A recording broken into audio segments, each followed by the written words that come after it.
العقليه هذه ديال التبلبل اصاحبي. الضحايا كثار، خلونا في الارقام الحقيقيه والدول الحقيقيه وتكون المعلومه الحقيقيه. الدراري البنات سمعني مزيان، الله يرحم ليك الوالدين. اشنو غادي نقول في هذه السطوريه باش ما تلقاش راسك شي نهار ضحيه كتعذب كما كيطرا دابا بزاف ديال الشباب، وغادي يخرج عليك داك الطمع ديالك ونمشي نسافر على برا وفرصه عمل وغادي نبدا الحياه وغادي تلقى راسك كتموت. الله يرحم لك الوالدين. شوف هاد الوثائقي تفرج فيه وبارطاجي هاد السطوريه مع صاحبك ولا صاحبتك، الا كنتي بنت مع صاحبتك بارطاجي معاها. باقي غادي نقول حاجات اخرين في السطوريه الجايه. بارطاجيو الاخوان باش الناس توعى. راه هادشي طاري في العالم كامل، ودابا كاين بزاف ديال الضحايا مغاربه اللي الامهات ديالهم والاهل ديالهم طلعوا ودواو معايا البارح بزاف من ورا ما درت دوك السطوريات. اللي 4 شهور غادي يمشى، اللي 8 شهور غادي يمشى. خليني نوريك الوثائقي. هذا وثائقي اجباري خاصك تفرجوا فيها الاخوان، وانا مزاوك بارطاجي هاد السطوريه هادي باش ما تلقاش راسك شي نهار ضحيه ولا صاحبك تلقاه ضحيه. الله يرحم لك الوالدين.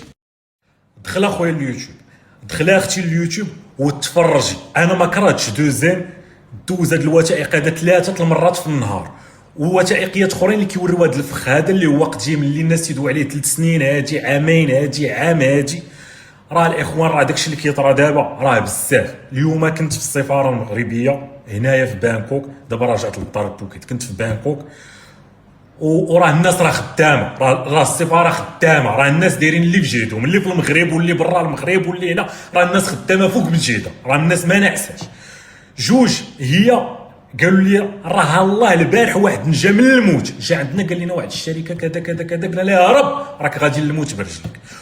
والحاجه اللي قالوا لي وبغيت نقول لكم الله يرحم لكم، غادي يمشي تيطرا المشكل عاد تجي للسفاره. الا كنتي في ماليزيا جاتك فرصه عمل في تركيا فين ما كنتي، سير عند سفاره المغرب قبل ما يطرا المشكل، سولهم اجي نصحوك وتنق. اخر حاجه الله يرحم لكم الوالدين. كمغربي فين ما جاتك فرصه العمل في العالم كامل دوي مع السفاره المغربيه في هذيك البلاد. جاتك فرصه العمل ما عرفتش فين، تركيا، الامارات، تايلاند، ماليزيا، ما عرفتش فين، تواصل مع السفاره في ديك البلاد. وقبل ما دير حتى شي خطوه الا مشيتي توصلتي لديك البلاد، سير للسفاره هي الاولى تشاور معاها. بحال هاد الاخ اللي قالوا لي نجا من الموت البارح. راه الاخوان ماشي حتى يطرا المشكل عاد تمشي للسفاره. راه انا في 2017 2018 ما كنتش كندور في بانكوك، ما كنلقى ما ندير، كنمشي للسفاره ديال بلادنا كنريح معاهم، كنضرب معاهم بريريت ديالاتي وتناكل الفقاس. وحق الرب الا واحد النهار انا والوالد كندوروا في بانكوك ما لقينا ما نديرو، قلت لها اجي نمشيو للسفاره نسلموا عليهم. سلمنا عليهم وتعاملنا ودوينا مزيان وحطوا لنا بريريت ديالاتي وكذا. كاين اللي نقول واحد الحاجه، راه الاخوان راه كندوي وكنوحل. نقول واحد الحاجه في السطوريه الاخرى وغادي نمشي بحالي الاخر. الاخوان كتقول بحال هاد الهضره عاوتاني كاين اللي يجي يشد لك في هاد الهضره يقول لك خويا راه ملي مشيت انا للسفاره عطاوني 2 دقائق 3 جاوبوني، ما حطوش ليا اتاي وما حطوش ليا النعناع وما حطوش ليا الفقاس وما حطوش ليا كعب الغزال. الاخ راه فادوك، وانا راه كندوي على 2017 2018. راه نقول لك انا في كوفيد مشيت للسفاره المغرب ما خلاونيش ندخل، نزل عندي القنصل استقبلني لتحت ومشيت بحالي. هاني نجيك نشارك عاوتاني معاك التجارب الاخرى. ودابا كتمشي كتدخل تندوي مع القنصل اللي هو ديال بلادك اللي هو مغربي بحالك وهادي هو في الخدمه ديالك. دويت معاه وزدت في حالي. هادشي تنقولك على شحال هادي ملي كان واحد السيد شحال هادي وبزاف ديال القناصله ومنهم السي عبد الله يخلف عليه. والله ما كنت الاخوان ديال الكمان ديال كنمشي للسفاره. ما تبقاوش تقول لا تطرى المصيبه، تقول مشيت عند السفاره وما داروا معايا والو، واجي عندهم قبل ما تطرى المصيبه صاحبي. راه انا قلت لك والله ما كنت كنلقى ندير، كنمشي انا والوالد ديالي كنا كندوروا في بانكوك هكا سالينا الدوره. قلت لها جا حنا حدا السفاره اجي نمشيو نسلموا عليهم. سيروا الاخوان ماشي وقت التلفاز، ماشي وقت ركوب الامواج. راه شي اوديوات وصلوني والله داك الشيء يضر في الخاطر، وشي تصاور داك الشيء كيضر في الخاطر. الضحايا ومن الاهل ديال الضحايا داك الشيء اللي صيفطوا لهم وحولوه ليا، ومن الضحايا البارح كونتاكتوني شي ضحايا كاينين في كامبوديا. قال لي خويا السيمو طرا لنا نفس السيناريو داونا لكامبوديا. خويا السيمو البارح دويتي على لاوس وعلى بورما. قلت لكم الاخوان راه الهدف تيجيبوك لماليزيا كيقادوا لك فيزا وما في الاخر بغاو يوصلوك لبورما، لان تما ما كاينش العامل ولا لاوس ولا كامبوديا.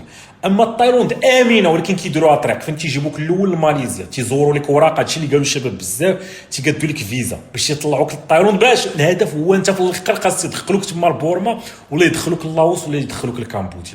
اما الاخوان التايلاند راه امنه بزاف، نتحدى على قشره تلقى فيه جزيره، كون كانت في جزيره في تايلاند كون حليناها في ساعه المكانه تلقاها تحلات. وكما قلت راه ماشي الوقيته ديال ركوب الامواج والبوز وجي نقلبوا على البوز، راه ارواح عباد الله هادي، راه ارواح عباد الله مشدوده في بورما، مشدوده في لاوس، مشدوده في كامبوديا. لا الا كتبنا هادو في الارتيكل ما يتسوق لهم حتى شي واحد. فكر ليا في شي حل. تايلاند باش تبلبل، تايلاند لا ماليزيا واخا دازو من ماليزيا ما تذكرهاش تعود ما تسوق لك. تايلاند الكريبتو تيخدموا في النصب الاحتيال كما شرح الوثائق، والكريبتو كيدوي على الكريبتو، لا لا لا ما خداماش.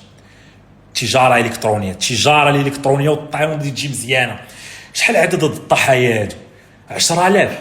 شوف هنا تيبان لك الخبط.